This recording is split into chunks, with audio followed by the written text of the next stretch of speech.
Let's get things started here. Hey, welcome to the December 13th episode edition of the Halderman Maximize Your Farmland series webinar. You know, you can watch these replays. That's a great thing. There's actually become a library of past videos you can find at the Halderman website.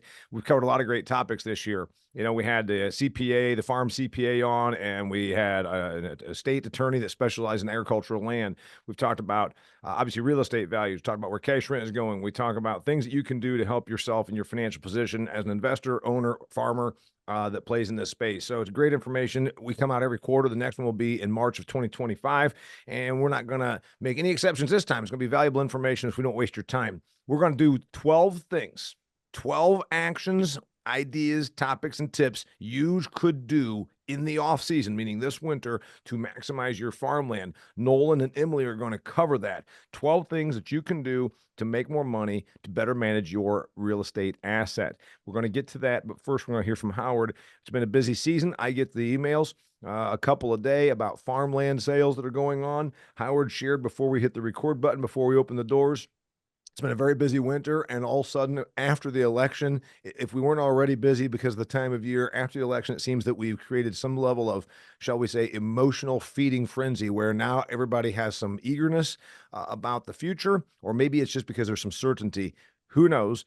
It's happening, it's real, and as Howard will tell you, some of it's not even fundamentally backed, but we all know that economics sometimes has as much of an emotional play as it does a fundamentals play. So with no further ado, Howard Halderman, market update, cash rents, we'll get to that, values, sales, activity. It seems like basically you're telling me all hell broke loose. It has been a very interesting fall, Damien. The last few years, and I've said this in multiple seminars over the last month, basically, when we started our seminar season. Last few years, the fall, the fourth quarter has been our biggest sales volume of the year. Third, fourth quarter, it really, you get to the conclusion of a crop year, and folks have made the decision, we want to go ahead and move the property, and we're going to do it this fall. And so they reach out, we set a date, and we have an auction. This year was no different. And so the volume through November what has been pretty good and into December. In fact, I think we had 4 auctions this week, and we've got another 3 or 4 next week, and then we kind of shut down for the holidays. It's what has really been interesting then is where the market has gone. So I'm going to share my screen because I think this helps tell the story. Damien, on the screen here is the trend for 2024. If I showed you this 2 weeks ago, the red line, which is the trend line, the red line would be downward from the low 80s on the far left, early part of the year. The trend line would have been down and into the high 70s. And you can see what has happened here in just the last month or month and a half. The trend has actually been upward, and you can kind of see that increase. And that has taken the overall trend line for the year well above 80. And I think the average for 2024 at this point sits at $83. Now, again, those of you that have been on this before, you understand what this chart is. When we sell a farm of 80% cropland or more, we track the sale price, divide it by the productivity index in corn bushels of the soils that exist on that farm. So your productivity index in last night's sale was 162.8 bushels of corn per acre. It's a farm that's going to produce over 200 bushels year in and year out. But that productivity index is something USDA and Purdue set a number of years ago, and allows us to compare a 162 bushel farm to a 135 bushel farm. And that does factor in significantly into value. But it gives us a way to compare farm to farm. And we've been trading at this $80 level for 3 or 4 years now, 3 years. But the strength since the election, that's what's been most interesting to me, Damien, is that prior to the election, if you look, as we started early Q4, which would have been October, the market wasn't super strong. And we had low commodity prices. We still have low commodity prices today. We had interest rates that had come down a little, but flat, and inflation numbers that aren't helping interest rates go lower. So I wouldn't call interest rates changing much. And supply of farms for sale about normal for the fourth quarter. So we had a little bit of a drag due to lower farm incomes. And then the election happens. Mm-hmm. And maybe it's that certainty, Damien. You mentioned that word. And I have said that an unknown being who was going to be elected, what administration we were going to work with. An unknown became a known. And maybe it was just as simple as that. But this fervor for farmland has returned, even though the fundamentals don't necessarily justify it. So it's interesting. They always say, from the Wall Street standpoint, Wall Street hates uncertainty. Well, clearly, so do the buyers of agricultural real estate, because there seems like there was a lot of folks sitting on their hands, kind of just. Now, by the way, before November's election, you had successful sales, Yes. but there was less enthusiasm. Maybe we should. Is that the difference? You still sold stuff, and it didn't sell poorly. It's not like market prices went up by 25% since November 6th or 5th. No. No, it's just that there's more of a fervor, as you say. There's more of an exuberance and excitement, but the numbers were still good prior to 5 weeks ago.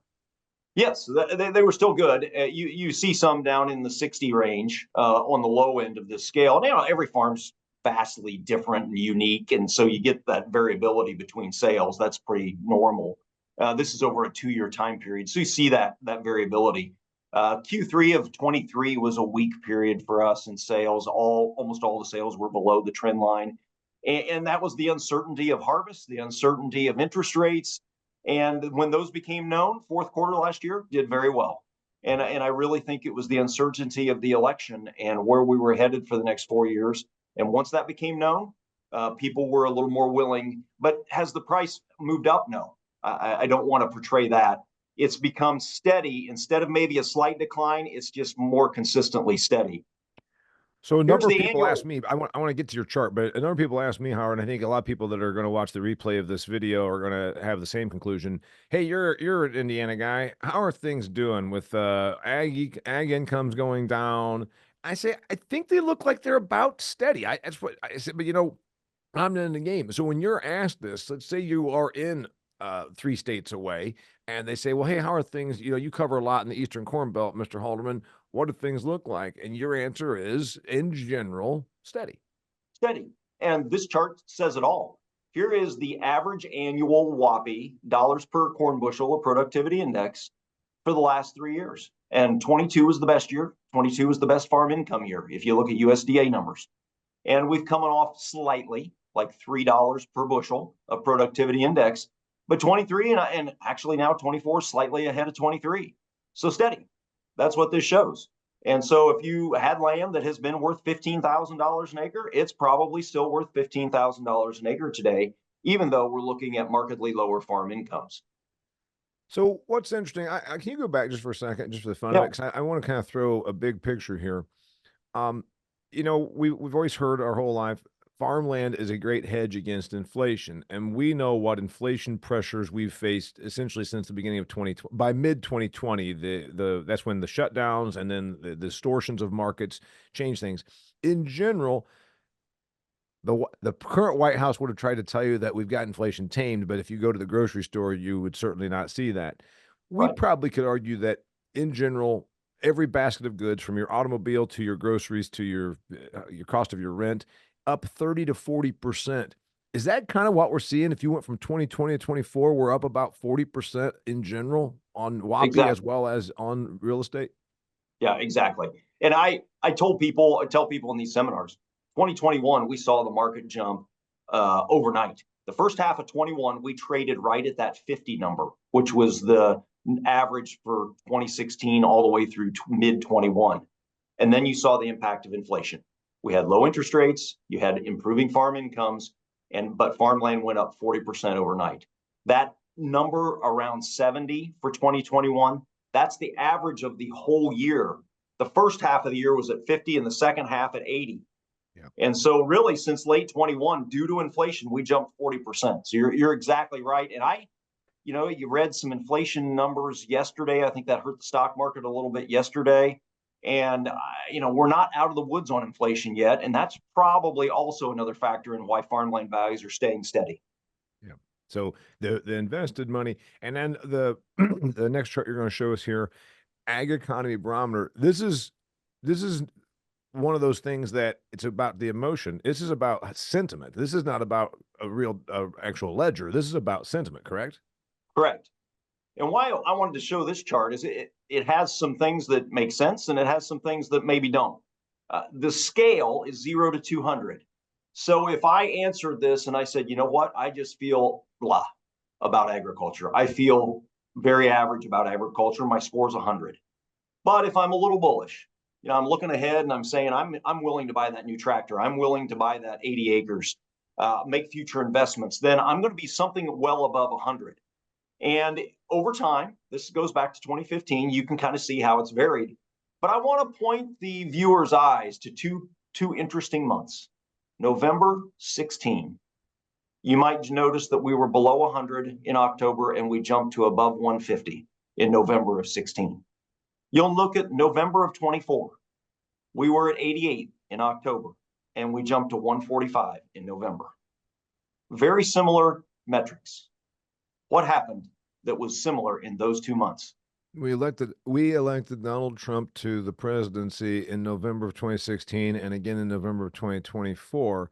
And it's remarkable if that's the comparison you're making, because frankly, we could show somewhere in that November of 20, it kind of did a similar thing. And it's not because everybody in agriculture would have voted the way the election went in November of 20, but I'm seeing it go clip to 167 in November of 20. So is it always associated with the election, regardless of the outcome? No, no, no. That big jump in 2020, the bottom there, the low point in 2020, that was COVID. That was Oh, May. And so we came off of May. So you recall the stock market moving up right after that, right? mhm. So by the time we got to the election of Mr. Biden, November of 20 would have been, one of those blips up there in the 160s. So there really wasn't a big change in Okay. November of 2020. So the big change we're talking going from sub 100 to 150 plus, and then from 88 to 145 is purely associated with an election. Again, I'll ask the question: do you think it's because the ag sentiment changes based on the actual politics, or just because of now we're through the election and we think we have a little more certainty? I think certainty is a part of it. I think it's human nature to want to know and understand and what's the playing field going forward, right? Hmm. So I think that's part of it. But I do think, and in the analysis that Jim Minter at Purdue provides, he said it was two things. One, the belief that the Trump tax cuts from back in the previous administration will get extended, and those are hugely beneficial for farmland owners. So hopefully that happens, but there's no guarantee. I mean, that's got to be passed by Congress. President Trump can't enact that on his own. So one was the tax cuts being extended. The second was less regulation. Because certainly we know what happened in 2018. Mr. Trump slapped tariffs on Chinese goods, Yeah, and our sales of soybeans went to almost nothing. right. So he's going to put tariffs on in a month when he moves into office. He's made that very clear. So odds are high that's not going to be real helpful to our corn and soybean prices. But in spite of that potential, folks have this kind of positive sentiment, and it was really about taxes and less regulation. Got it. So in the big wrap here, is that your last slide, Howard? I got one other one to talk about inflation. So farmland is a one-to-one correlation with inflation. That's been known for decades. And so we got into an inflationary time in 21 and we went up 40%. Here, gold is another asset, another investable asset folks buy as an inflation hedge. And this is a comparison that Farm Journal uses, Farm Landowner magazine publishes. It's ounces of gold to buy an acre of Iowa or Illinois farmland. And their argument here is that farmland is technically not overpriced versus gold today. Now, Yeah. gold's had a pretty good run this year. I don't follow gold daily by any means, but I just aware that it's as a commodity been pretty strong. It doesn't really have any other attributes similar to farmland, except that it's an inflation hedge. And this just argues that, well, farmland could have a little higher runway if we got, I think that's going to take better commodity prices to drive that higher. So that was the only other thing I wanted to throw out when you talk about the inflation argument.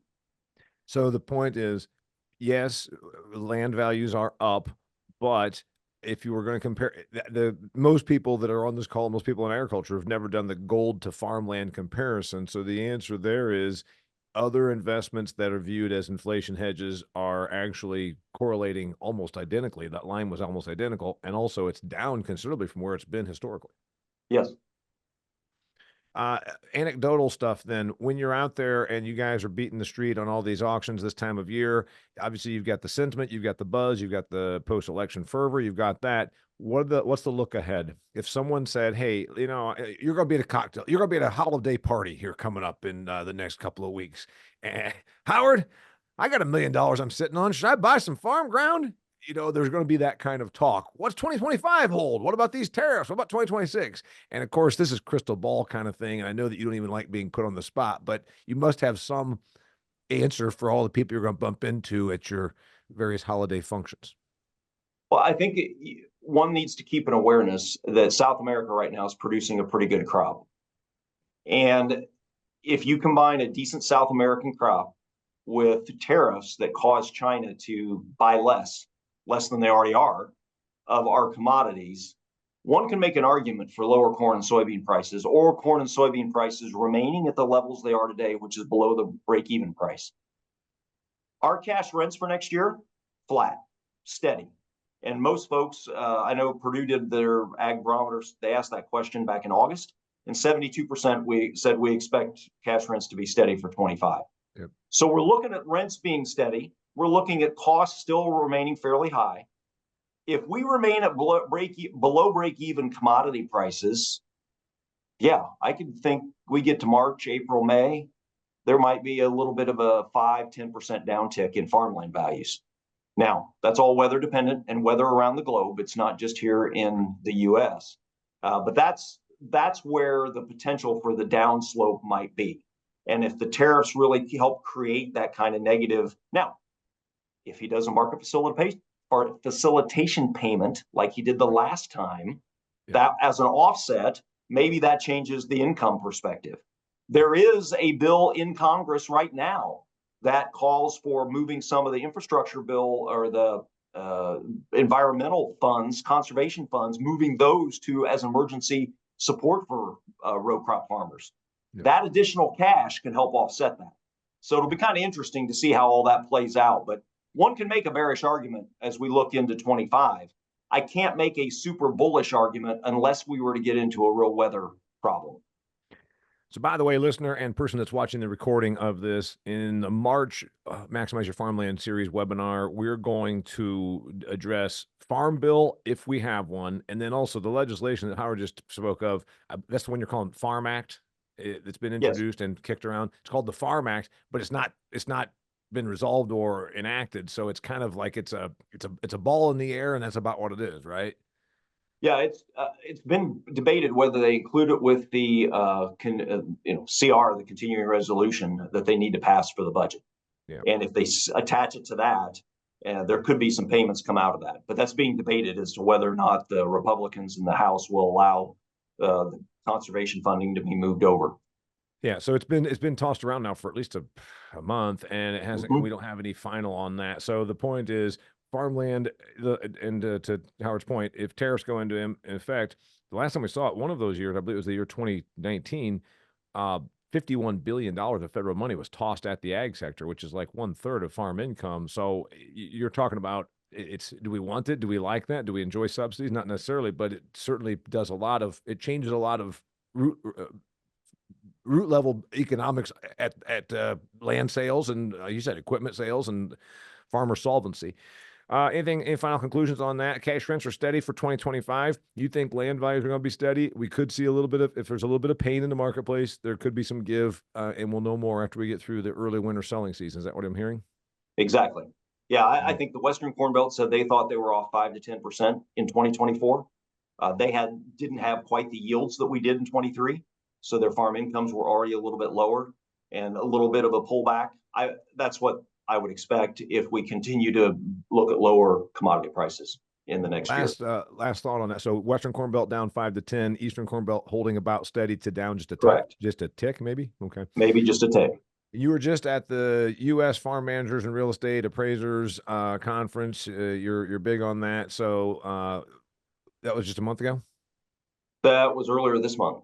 Yeah. Yes, it was in November. You're right. Yeah. All right. So everybody needs to know you rub elbows with people that we don't hear. That other than the real estate in the West versus the East of the Corn Belt. Any other big topics? Any other big talk? No, I think they were largely of the same sentiment that you saw in the producer survey, feeling like, yeah, this is going to be positive, less regulation. It'll be interesting to see what kind of farm bill gets passed. We certainly hope crop insurance subsidies remain in place, and then maybe a little bit of improvement on the annual program price support levels. And we're good with that as an agriculture industry. We really don't want to work with the government if we don't have to. Right. But the feeling was generally pretty, I wouldn't say optimistic, but the status quo, steady, good steady state was kind of the attitude across the U.S. in ag. Fantastic. All right. So, always good to get the market update and look ahead. All right. So we're going to hear from Nolan Sampson. He is a Halderman rep. And where are you, Nolan? I'm in LaPorte, Northwest Indiana. They farm up there? Yeah, a little bit. I thought it was just a bunch of like those riverboat casinos and steel mills up there. Yeah, snow drifts occasionally in the wintertime. Right. And you're not even really Indiana because you swing with Chicago on Central Time. So I think we're going to call you the part of Indiana that's really Illinois. All right, Emily Wildermuth, you're in Ohio. You are a real estate appraiser for Halderman, and you're going to offer your feedback on things that maximize or enhance value as we go through this process of the 12 things that you can do to maximize your farmland in the off season that Nolan has prepared, right? Yes, absolutely. All right. And Emily, I'm not gonna say anything bad about Ohio. I'm not saying anything bad about Ohio State. I mean, I already bashed on LaPorte for God's sakes. I'm not gonna pick on you. All right, Nolan, you got a great list you put together right here, and I like it. So, and then Howard's gonna jump in with his experience of all these things. First thing I can do in the off season, you said ground conditions. Am I looking at soil samples? Am I charting out a plan to make my farm better? A farm gets a reputation based on fertility. By the way, Howard talked about that in multiple of these webinars. There's a value associated with your farm's reputation. If it's been farmed by a dud, if the crops didn't get put in well, if they didn't get managed well, if it looks like it's not been taken care of, when it comes to auction time, the buyer knows that. You're talking about some of those same things here, ground conditions. And ground conditions don't mean is it frozen, is it wet, is it dry? You're talking really long-term ground conditions. Yeah, so one of the things I look at as a farm manager is the tenant, does he have a soil sampling program? Are they testing every 2, 3, 4 sometime year time frame? And looking at those, what does it need? So we talked a little bit about the reputation. I think the first thing we look at with the sale is where is it? Who's nearby? And the other thing that every farmer looks at is how does the crops look on that farm every year? And if you've got good fertility, you're gonna have good looking crops on there. One thing that's kind of a longer term investment that we see on this is lime spreading. And so there's a variety of ways that I've seen this handled in the leases. Sometimes the landowner will pay for the lime and the tenant will pay for the spreading. In other situations, the tenant pays for all of it, and in the lease, they prorate the cost of that lime out 3 or 4 years so that if for any reason they're not farming it in a year or two, they get some of that cost recouped that they didn't get to participate in. And then in other times, the cost is shared 50-50. Now, if a soil test hasn't been done in a long time and fertility is in really poor shape, it doesn't have to be something necessarily that you dump a ton of money into the farm year one and just totally revamp it. Some of those things can be touched on and improved over the next 2-3 years. So you'd want to talk to an agronomist or an ag retailer to come up with a plan to improve that. Emily, I think this is all great if you're a long-term land owner. This is very, very important. Obviously, reputation. But when you go out there with your appraiser hat on, frankly, I don't think that it matters. You're comparing to the 3 farm sales that were within 4 miles of there, and that's it. So I'm not disputing Nolan's point here for the long term. But let's face it, if I'm going to sell the property tomorrow, I think the reputation and what the neighbors think is more important than the soil samples. Am I right? Yeah, absolutely. And one thing I'll look at soil tests and soil profiles on your farm. But one thing I do like to ask is the yield history. And that kind of gives me a good indication of if the tenant's taking care of the farm and kind of where things are at and if where fertility is at. So I do ask where yield history is at on a given farm when I'm out there to do an appraisal, and that'll help me determine the kind of comparable sales I need to use on that farm. Do you factor reputation into an appraisal analysis at all? Is there a quantifiable way to capture reputation one way or the other? Probably Not necessarily. I think just the overall how well the farm's been maintained and kind of the upkeep and physically when I inspect the farm, is it something that is an attractive farm? And then, like I said, I can kind of record-wise, I can look at yield history to kind of see where things are at and how the tenant's maintaining that farm. So if Yeah. I've got good curb appeal and I've got a good yield history, odds are high you're going to be able to appraise that in the upper end of the range Yes, of correct. what your comps are suggesting. Yes. You get questioned ever, by the way? Do you get questioned that someone says, I think your appraisal is off by about too high by about 10%, and you have to defend it based on some of those justifications, Emily? Someone might say the appraisal is too high if they're trying to maybe buy the farm and they've asked me to appraise it as a potential buyer. The heirs that are supposed to buy out their siblings is too high. The heirs that are getting the buyout is too low. I've never heard of that. I was Yeah. joking, Emily. I was joking, Yeah. Emily. We've all heard of that. Okay, all right. All right, moving right along here. Nolan, drainage revamp. Sure. You're in a part of the world that was once a swamp, so this is obviously very important. What can I do as a landowner, even if I'm the investor or if I'm a farmer? This is a great time to be looking at that. What should I be doing? So I would see if there's any obvious wet holes that need drained, and is that something you need somebody to come put a tile riser in? Do we need to be digging a small drainage ditch? Is there existing ditches there that have been let go for a while and it's time to hire somebody with an excavator and come dip them out to make sure everything's flowing correctly? Now's the time to do that because in the middle of cropping season, you're going to destroy crops. You're going to see the impacts of that 3-inch rain that comes, and wish you had done it in January instead of July. And the other thing I would look at, I think a drainage pump is something that's pretty easily forgotten. It sits at the edge of the field. You get going during the busy season and make sure the belts are good. You plug it in, but now's a pretty good time to go through and make sure that those are in good shape. Check your bearings, grease it, see if it needs any type of service, electrical safety things. It's a good time to look at those. Seems like in our part of the world, and again, this would be different in other geographies, there's a lot of tile that's been put out there from the 1940s onward. When I think of drainage revamp, I think of drainage fix. Isn't that kind of what you're talking about, Nolan? Yeah, and that's another capital expenditure thing you could look at. I know we've got some of that down the list, but that could be as small as checking what you have and to as big as, hey, let's have a conversation with the tenant or the landowner and see if now's the time to think about maybe pattern tiling the farm. I want to get to the value add on that, Emily. Before I do, I just got a question from Howard's experience. In our part of the world, Eastern Corn Belt, that tends to be where you mostly play. 1/3 of the acres tiled adequately. Is that about right? Do you think? Is it 1/3 or half? Damien, that's a great question. I don't know that there's any metric on that. That's one of the things that's not quantifiable. There's no public record of tile drainage. Right.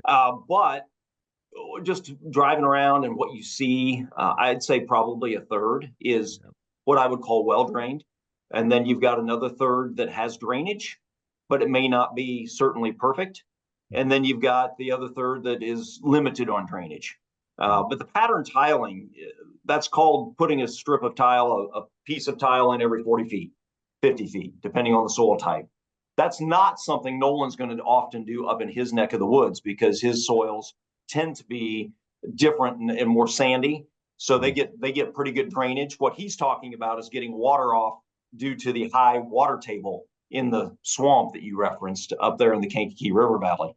But for Emily's area, in our area down in more of the central part of the state of Indiana, tile drainage is extremely valuable and offers a big difference in value if you have a pattern tile versus a non-tile farm. Emily, give me that number. I just did it on some of my acres. I know what I paid per acre. So am I getting my money back on if you come out to my property tomorrow and you see that I just put in pattern tile on 60 acres or something of it, am I getting my money back? I would say, yeah. I have a specific example from 2022 here in my area, Champaign County. Systematically tiled farm. They had tile maps at the auction, and the buyer actually ended up being the tile company who put the tile in. And it sold for 20% more than, say, an average farm that was tiled in just the wet spots. I hear that often, and oh, we tiled the wet spots, but I don't have records or a tile map or anything like that, kind of some drainage, but definitely not perfect farms that we're comparing to. So yeah, 20% more. And that was just that specific example here in Champaign County, 2022. But I think you're getting your money's worth. Definitely records of things are huge.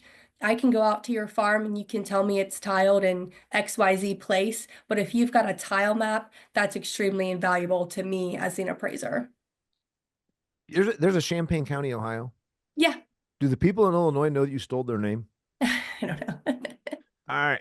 Number 3, improve accessibility to the farmland. This seems like a little one, but equipment's getting larger. And access, you're going in and out of the fields more because of higher yields than we were just 5, 10, 20 years ago. So talk to me about that, Mr. Nolan. Yeah, so I've got two examples of this that I've just had conversations the last 2 weeks. The first one, I met a tenant out at the farm just to do an annual update and have him kind of show me some problem areas we need to be looking at and other things that need addressed. And he mentioned to me that he was super fortunate to be farming the farm this year, first year, because the previous tenant had an excavator and he came in and he widened the driveway out. He added road grinding so they could get semi in and out and not have it be super soft. He went through, there's 5 tree lines going different directions that split the farm up in 2 groups of woods. And before, you would have had to take the header off the combine, fold the planter up, and drive on the road to each different part of the farm. And he punched holes in the fence rows and made sure that you could get equipment through. He put a couple bridges in so that you could cross a couple drainage ditches that were in there. So he saw a very high value in being able to access all parts of the farm from the field. That's something that you could look at. I just think that we bid out another farm and they said, if the driveway hadn't been addressed, then this would be less valuable to us. But the previous tenant had taken the time to widen the driveway out and do a few other things. So I think that's something that, at least from a perspective of a farmer operationally, that's something that's very important to him. Yeah, speaking of those cash rent levels, there's the angle of, well, I get a little bit more cash rent than maybe it's worth, but it's because it's easy to get to and it works well with the guy he's farming over here and it's really easy for him to pick this up. So it's one of those kind of intangibles. Am I right, Emily? You don't need to keep turning your microphone off. Do you have like screaming kids in the background, or why do you turn your microphone Actually, off? yes, yeah. I have a 5-month-old in the other room. So, All right. yeah, accessibility is really important. And if the highest and best use of the property is agricultural, then that's the main thing, is you can get modern, large farm equipment into your property. I'm not going to necessarily be super concerned with road frontage if it's not, got development potential or things like that. I would say I always want to make sure that each farm has its own access and that the tenant doesn't have to get to the farm from another farm that they are farming. So that's really important to me. If there's fence rows along the road, that those are cleared and you have your own access to the individual farm as an appraiser. So Emily, if I had an 80 acres in 5 fields because it was divided by a creek or maybe a ditch or woods versus an 80 acres that's just a quarter mile by a half mile and you pull in and you go down and back, down and back and down and back and done. Yeah. What's the value difference in that? There's the same soil types, same location. What for the hassle factor is it $500 an acre? Is it $1,000 an acre in today's market? Yeah, it probably would be hard for me to put a quantify number on that. Obviously, you're going to have more tillable acres. So when I do a cost approach, I'm going to have a higher amount of acres at that cropland price versus, that roads and waste value.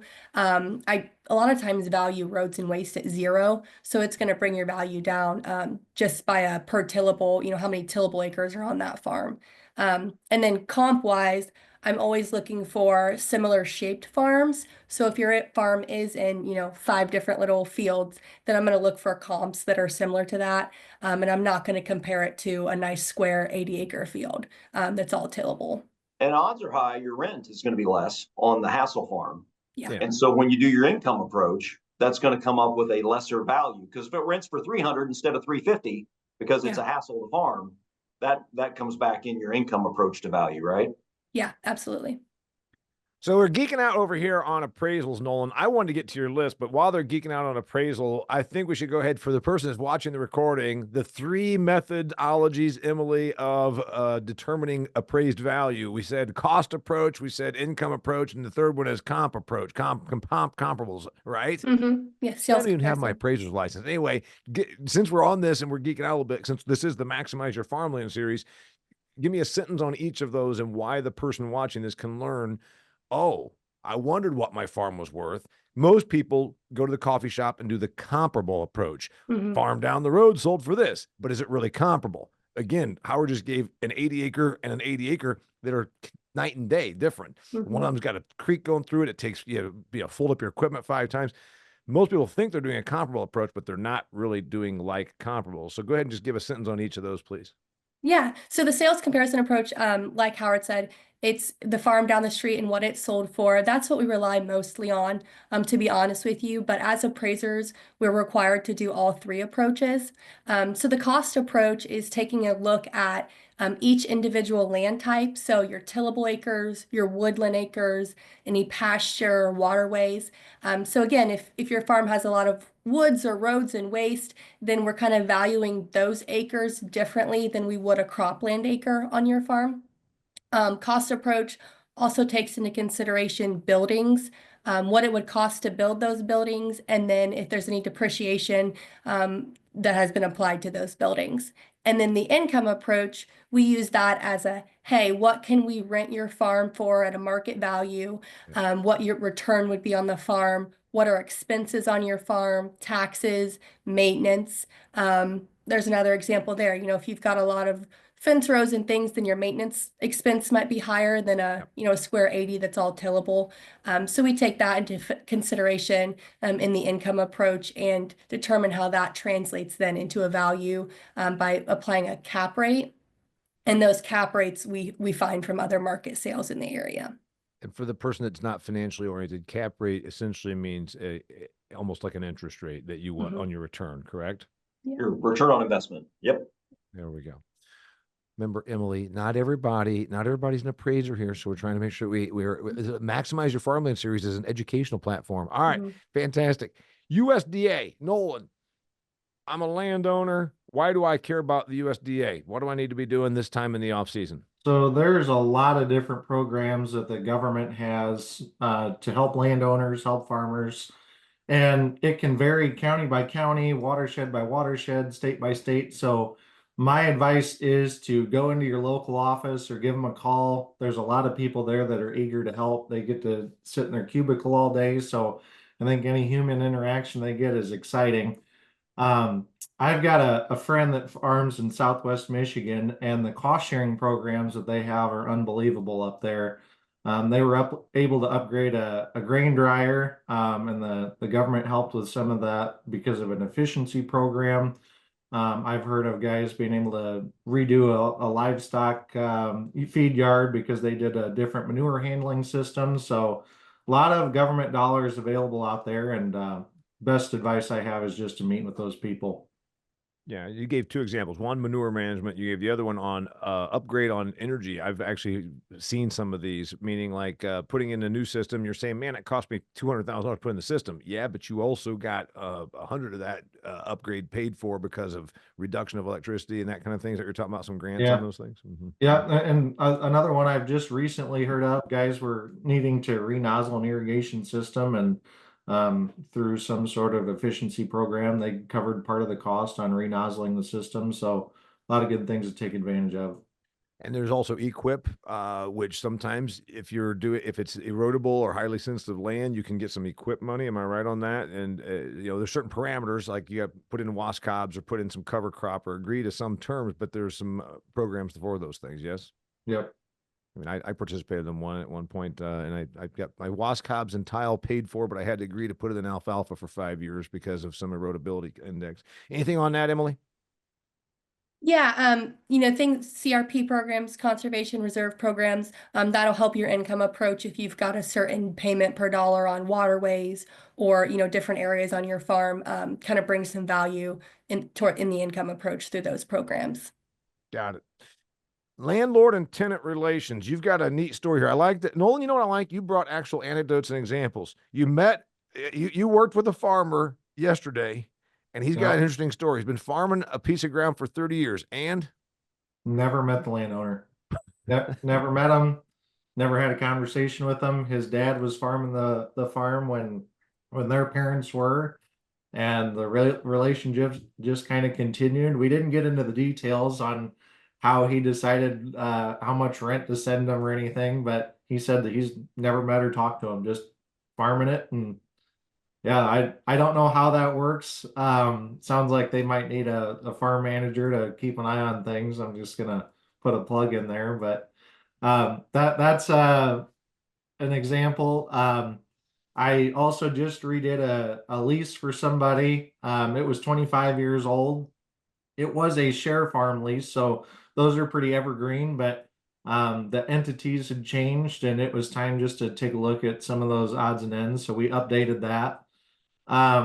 Yeah, so knowing your landowner, knowing your tenant, those are big things. And Nolan, this is advice. This is advice for both sides. If we got a person watching this replay who is a farmer, you know what? It's good business. And I'm not, I know there's always the jokes, and Howard and I, oh, well, yeah, he doesn't pay full market price, but he takes a ham to this old lady every year. And there is that goes on, but there's a reality. If you're a farmer, you should be in contact with the landowner because it's an asset that returns money to them. And it's also an asset that you need to keep your farming business viable.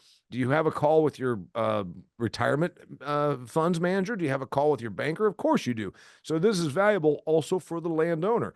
Shame on the person that hasn't talked to their operator in 30 years. I'm going to guess it's inherited and they wouldn't even probably know what county road that farm is on. That's my guess if they haven't been in touch for 30 years. Is that essentially what you heard, Nolan? Yeah, that's the story. And so, that kind of leads into the next thing. If you haven't talked to him in 30 years, when's the last time that farm actually got negotiated? And I'm not saying that we need to go out and bid the farm out to different farmers every year. I don't know that that's good for anybody, but having expectations on both sides, the farmer wants to keep that farm nice from an operation standpoint for some of the items we just talked about in the last 15 minutes.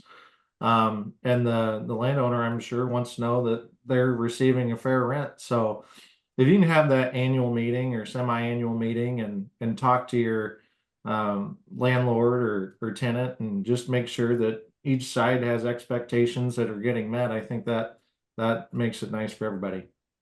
And Emily, David, by the way, I think of your dozen list, and Howard's going to chime in here, I think this one, and I know that Halderman makes this happen. That's part of your business, but that doesn't mean that there still isn't the relationship all between you, landowner, farmer, etc. I can't imagine you hear about this. I bought a farm that was essentially unmanaged and unwatched for 20 plus years. And a lot of things get let go, and it's not good for either entity. The farmer's like, I guess nobody cares, so why do I care? And then the ownership, and Emily's nodding her head. Degradation of value happens when nobody is keeping an eye on things.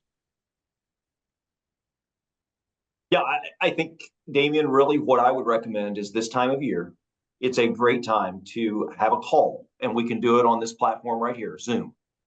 But you get the landowner, you get the tenant together and have a discussion about goals. Well, as we go into 2025, Mr. Tenant, what are you looking for? Because sometimes you have transitions, one generation to the next. Sometimes maybe they want to look at a different crop. Sometimes they say, and that's one of the questions I always ask. If it was your farm, what would you do to make it better? And that can be a great value to the landowner, because then the landowner hears it from the farm operator who says, I got the yield maps and it shows that if we pattern tiled this, we would eliminate these issues. Well, what's that going to cost? And Nolan may say, as the manager says, well, that's probably $1,200, $1,500 an acre if you do it every 40 feet. So it's expensive, but our appraisers will tell you you're going to get a dollar for dollar of that back in value, and you will enhance your current income by doing it. So if you got the capital that you could put in, and obviously if capital constrained, that's a different deal. But if you got capital to put in, that can be a win for all parties. I like it. Number 6, is your legal house in order? And you're really touching on two things. You used the deer stand example. Go ahead and give that one, because that's maybe legal house doesn't mean do you have the right contractual arrangement, but you're talking about are you liability exposure, I think is what you're looking Right. at here, Nolan. Yeah, and legal house, you could take that a million directions, but I think having a good attorney and talking to them is a valuable thing. So an example that I shared with Damien, I removed 2 deer stands yesterday from a farm. And I got to know about the deer stands because I was talking to the tenant. They said, hey, I'm renting the farm and I see that there's people hunting out here. I just wondered if next year I could get my foot in the door to maybe do some hunting. I enjoy deer hunting. I said, well, I'll talk to the owner and find out. I wasn't aware that there was a hunting lease, so I sent a message over to the owner and I said, hey, tenant was asking about hunting next year. He said that he saw that there's some hunters and wanted to know if he could get his foot in the door. They said there's absolutely no hunting on this farm. There should not be any hunting of any kind. I said, well, I see that there's some deer stands. I said, would you like me to remove those and put some no trespassing signs up? And absolutely, we need to get that taken care of immediately. So, I guess that's one of the liability standpoint things that you should talk about with an attorney. Are you taken care of if somebody trespasses and they get injured on the farm because they were out hunting deer and fell out of the deer stand and now they're paralyzed from the neck down? Are they gonna try and come after you for that? The second topic that I think is extremely important is what's your estate plan, or what's your plan for the farm when you're done doing anything with it? So, do you have beneficiaries? Number one, are they aware of what's going on with the farm and what they need to do if and when something happens to you? So those are 2 topics that I thought would be very relevant to talk about with your attorney this winter. I like it. Okay. You got anything on that, Emily? By the way, you don't have to be an LLC. I know that Howard probably is, in his experience, worked with all different manner of ownership. You do need insurance, though, right? I mean, that's the one thing you need, and you can get liability on your farm. You can also buy a blanket umbrella policy, etc. But liability is the main thing that you're talking about in that topic, right, John, Nolan?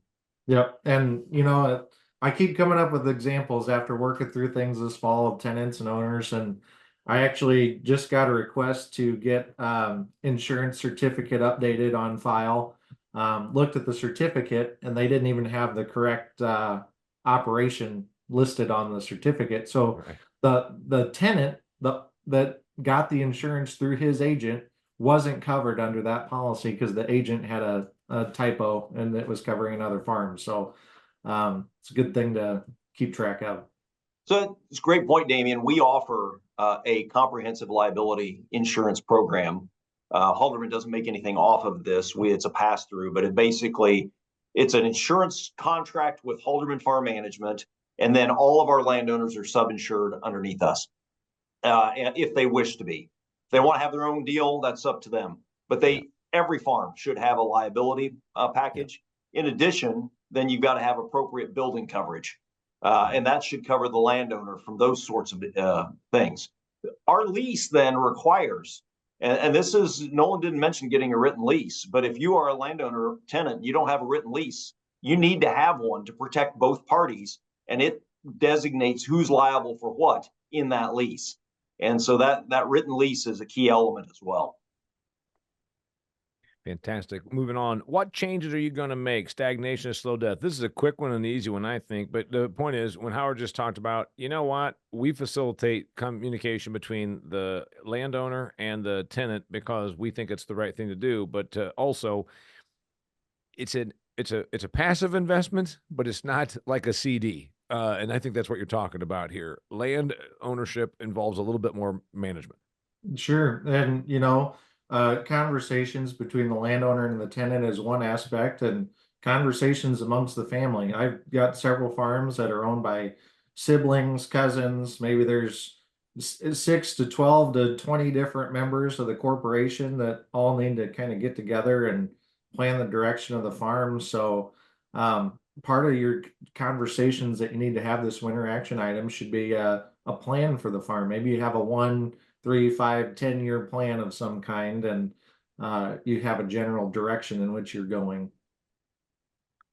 Number 8, is it time for a sustainability program? And I want you to explain what that means. And then also this one, we will get Emily's input on this of whether this adds value to the actual asset. Sustainability program, kind of a new thing the last few years, carbon. And then there's the things about if you put in cover crop, reduced tillage, strip till, nitrogen sequestration, these kinds of things are what you're talking about.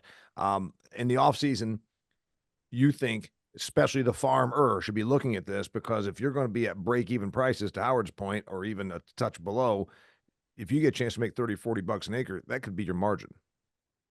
Yeah, and this is part of the conversation you want to have with your NRCS and FSA agents. And I know that there's some ESG programs going on, and Howard knows a little bit more about those. He's talked and deep dived into some of those recently.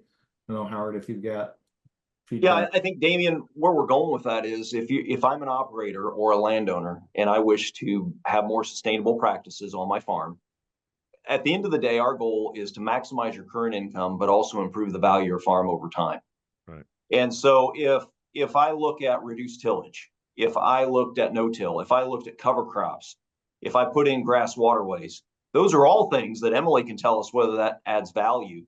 But over time, over 10 years, you're going to improve organic matter. You're going to reduce soil erosion and probably enhance water holding capacity on that farm. So yields are going to go up over time. Can you get paid for doing some of those? If they are new practices, so you're not a no-tiller for the last 30 years, you're not going to get paid for that. I don't agree, but that's the reality of the marketplace today. But if it's a new practice, you can get somewhere between $30, $40 per metric ton of carbon sequestration. And, you can get anywhere from 1/10 up to 50, half a ton of carbon sequestration, depending on which of these things you do. Or if you do a lot of them, you can add it on top of each other. So there is some compensation for carbon sequestration. Does it cover the cost of changing over your equipment and the seed for the cover crop? I think that's probably, maybe it doesn't cover the cost. Maybe it's a little bit of a loss on the current cost of it, but over time, you're certainly going to have a better farm. So, Emily, does that add value when you see somebody that has those kind of practices and does them well? Yeah, if that can translate into your yield, or like one of these programs that there's a dollar amount that I can see and apply to the income approach, then those are, cold hard facts that I can apply to the appraised value. Yeah. And as that farm gets better, then the cash rent improves. Correct. And so you're going to apply the same cap rate coming from your comparable sales to a higher cash rent, which translates to more value. Yes, absolutely. Fantastic. Building structures. Okay. I think it was somebody from the Halderman company that told me a long time ago that they would love it if every farm that they managed didn't have buildings and structures on it, because it's kind of a headache. But we know that a lot of these farmsteads come with some buildings and or grain bins or whatnot on them. So what am I supposed to do in the off season? What should I be thinking about here from mid-December until the dust flies in May? What do I need to be doing here, Nolan? Yeah, while you've got your time about you and you can take a look and examine those things, just go take a look. Are they in good shape? Do they need a coat of paint? Do we need to put new shingles on the roof? Is it time to make a date with the excavator and push them in a hole? I don't know. I think that that now's just a good time to evaluate in general the structures. I actually was meeting with another landowner that wanted a opinion of value. And they said, hey, while you're here, our barn just needs a little bit of work. It needs the fascia reattached. There's some vents on top of the barn cupolas that need straightened out. We think that a support beam in the barn needs straightened out and sistered up a little bit. So do you know of anybody that can help us out with that? So just maybe having a contractor coming out and going through a few things, and that was a good time to do that. That's understanding your client goals. You know, do they have sentimental attachment to the buildings? We can do an income analysis, and Emily can tell you. Emily, a pin frame barn from 1920, what's that going to add in terms of value from an appraisal standpoint? I mean, a couple dollars a square foot, if it's been, well maintained. So it's not going to add a ton of value, those older buildings. That's the reality of the economics, but that's not the sentiment.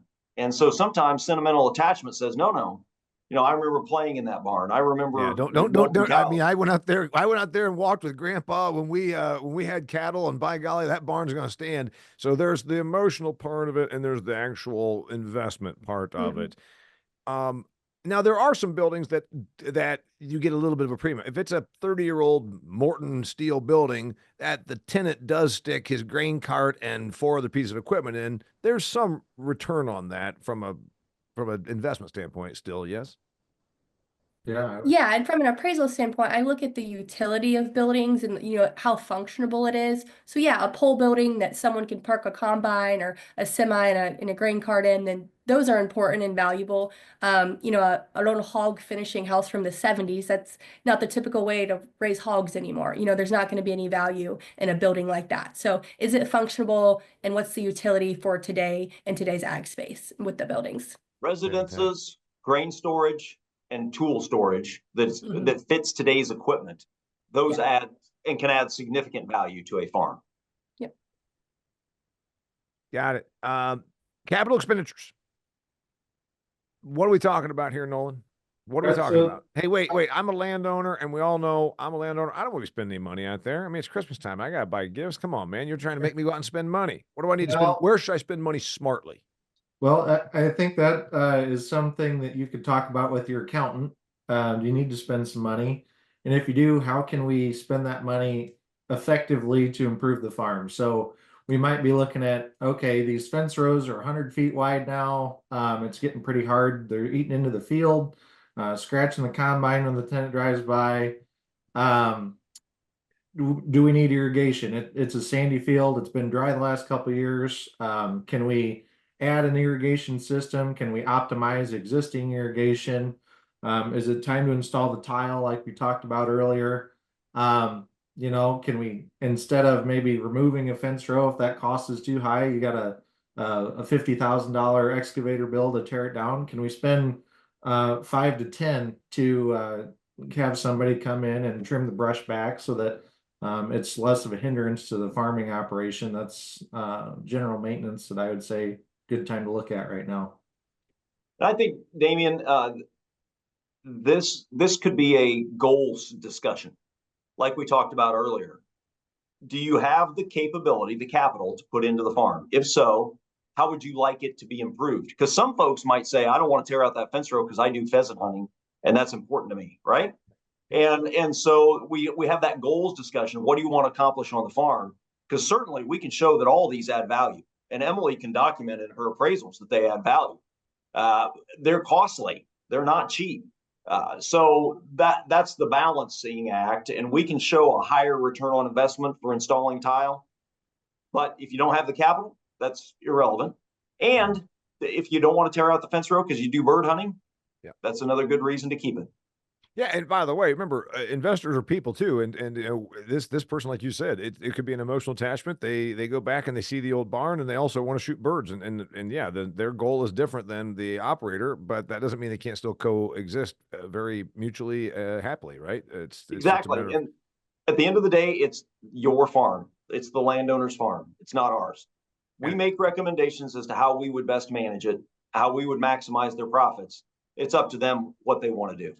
And by the way, it goes back to point number 5 that, and by the way, Nolan, very thorough on here. I mean, he got me this list 18 minutes before showtime, but it was like he stayed up all night to pass the exam. So anyway, good job, Nolan. Number 11 point, I've got a personal thought on this. There are so many landowners that know that they have woods or forest land, and their grandpa didn't really manage it as an asset.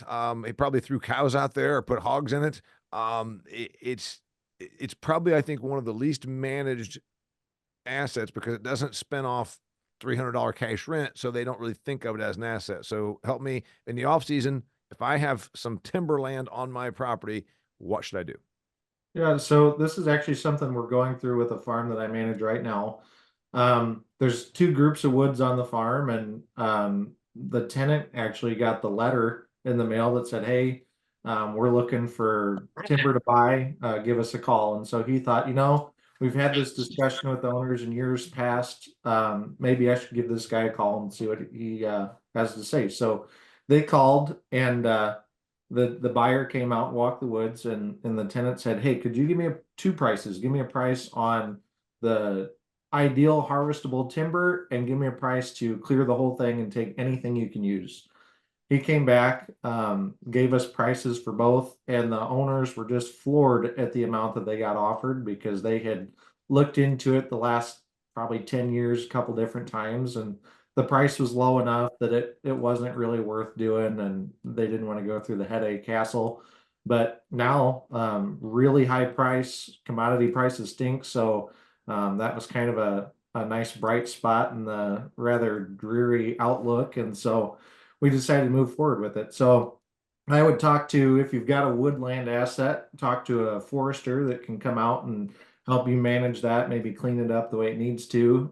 Talk to a timber buyer and see if you can make that work for your farm. And what do we know that the old mentality was, I don't want to pay somebody a commission. And when I bought my farm property, I remember Pat Carr said, have somebody like Tom Crow, who is an actual consulting forester, who will charge you a little commission, but also will put it out for bid. So you get bid from multiple companies versus just somebody that says, well, I'm only going to take a couple dozen trees, and you don't need to pay nobody to come in and do this. They're going to come in high grade you. They're going to take a dozen of your best walnuts and leave a bunch of junkers that should have been cut. So I can't emphasize enough that get professional consultation. Howard, go. So, Emily, what's the value difference that you see in timberland, low to high? And what drives that difference outside of whether it can be residential or not?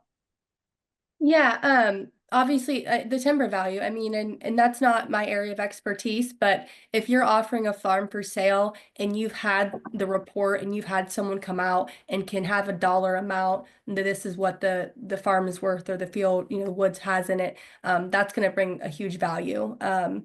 Maybe 20% if you've got some really high value timber in there, but having that in a record and on paper is really important if you wanted to sell your farm. Yeah, I mean, we've sold woods for $9,000, $10,000 an acre. And so it can certainly be extremely valuable. And Emily's exactly right.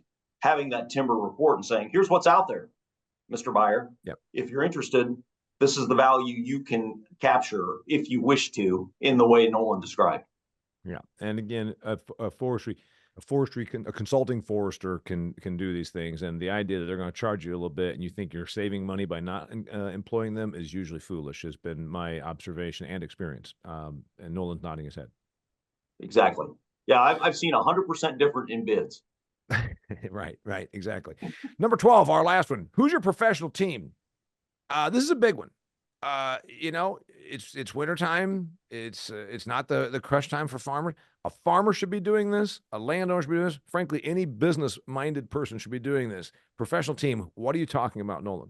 Yeah, so these are people that are just there to help you in all aspects. So you want to have a good attorney, you want to have an accountant, you want to have a good farm manager, an insurance agent, you might have an agronomist if you're a farmer. These are just people that you need to meet with, and you may have one, but you haven't talked to them in 5 years. We say it time and time again, this is a relationship business, and it's very, very easy to run with the status quo.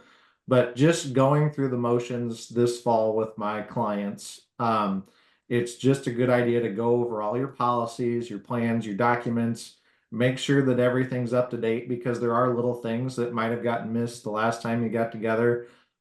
Maybe your attorney was 80 years old and decided to retire. Maybe it's time to look and see if he had somebody in his office to replace him, or if Is they've this got. an ageism thing? I mean, Howard and I are a little bit older than you, Nolan. I mean, it's almost like I felt I felt a microaggression and discrimination coming you toward people that are older. Do you think that we still aren't valuable just because No, we're in our absolutely 50s? not. Absolutely not.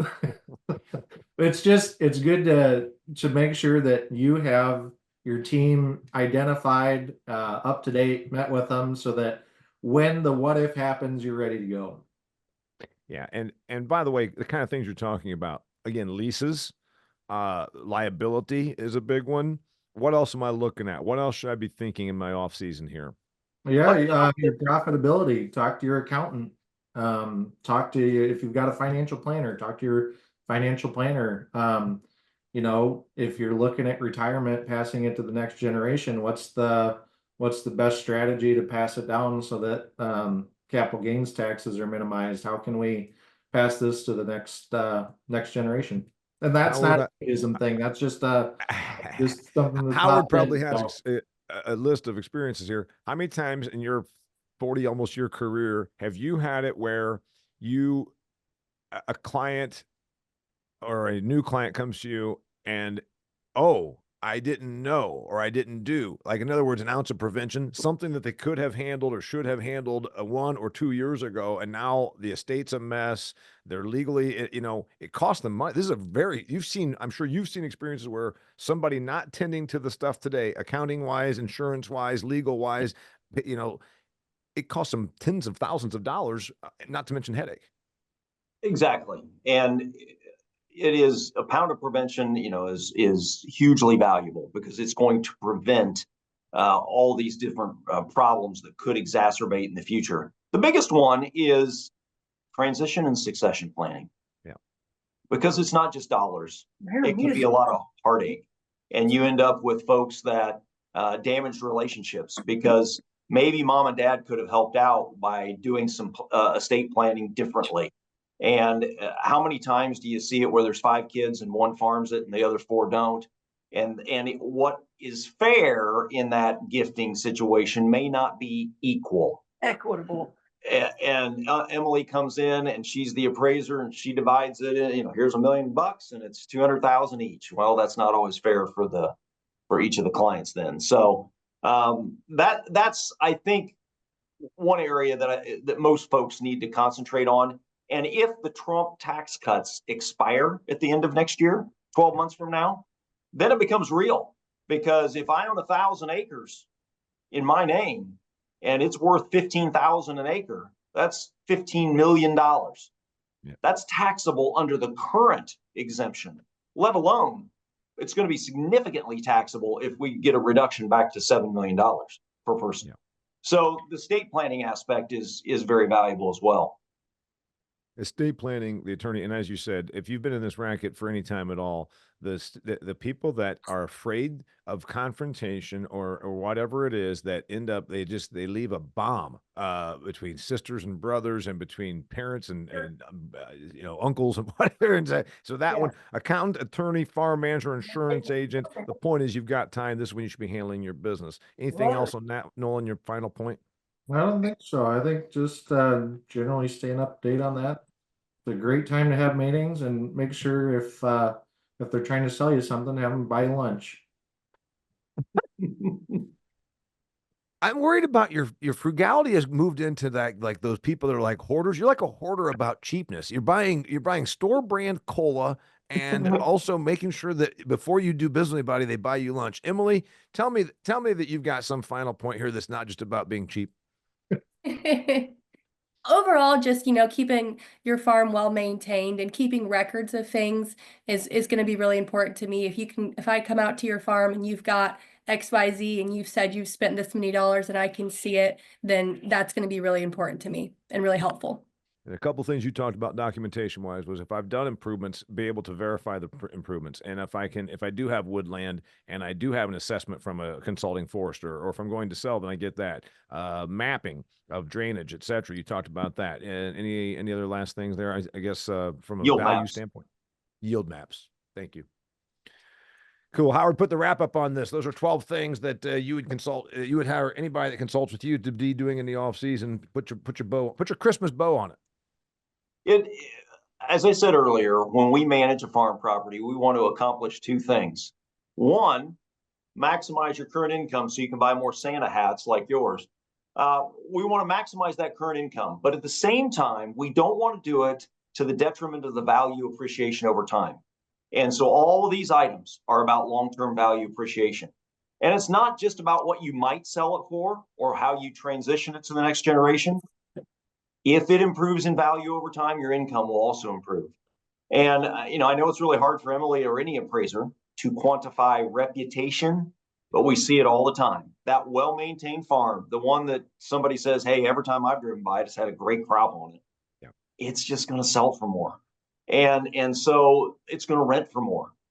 So you can create a lot of win-wins. And that's what we try to bring to the table to our clients is what can you do so that your farm is always at the top end of the range. Whatever that range is, we can't control the overall market, but we can certainly try to position your farm to be the best it can be. And I think there's a, backward thinking was always a lot of the things that Nolan talked about and Emily chipped in on, and obviously you added to, was long term. And that's one of your big things is this is a long-term asset. We know it's not as sexy as owning in Nvidia or some high flying stock, but the point is it's a hedge against inflation, it's long term. But the backward thinking is always, well, why fool with all that? I ain't gonna sell it anyhow. Well, because as you just said, reputationally, and when every year doing these things makes it worth more today and also makes it more valuable for a cash rent standpoint, et cetera. So again, it's not a completely passive investment. Is what we're hearing a lot here today. Exactly. Yeah. Don't take your hands off of it.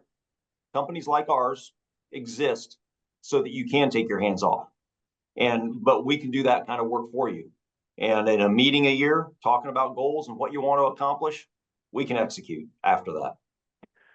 I like it. If you're watching this, and it's after the holidays, I apologize, but I just put on my Christmas hat because today's December 13th, so we're only 12 days away from Santa's big day.